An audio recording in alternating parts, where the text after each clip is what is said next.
మనిషికి విమోచన కావాలి, మనిషి విముక్తి కావాలి.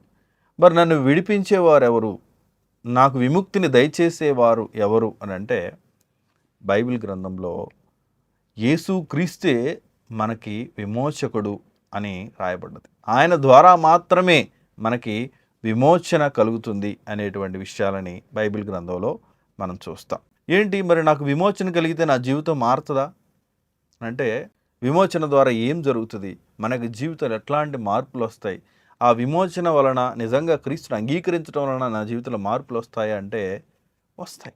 ఆయన నిన్ను విమోచిస్తాడా అంటే విమోచిస్తాడు. ఆ మార్పులు కూడా నీలో కనిపిస్తాయి. ఆ జీవితం ఎలా ఉంటుంది, నువ్వు ఎలా విమోచింపబడతావు అనేటువంటి మాటలు కూడా ఇక్కడ రాయబడ్డాయి.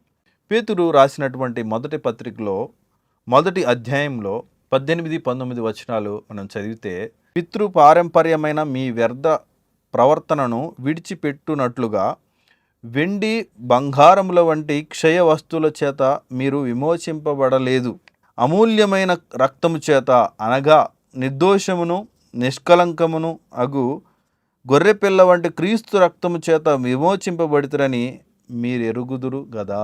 నశించిపోయేటువంటి ఆ వెండి బంగారము క్షయ వస్తువుల చేత మనం విమోచింపబడలేదు అనే విషయాన్ని మనము గ్రహించాలి అని విశ్వాసులకి దేవుని సేవకుడు చెప్తున్నాడు.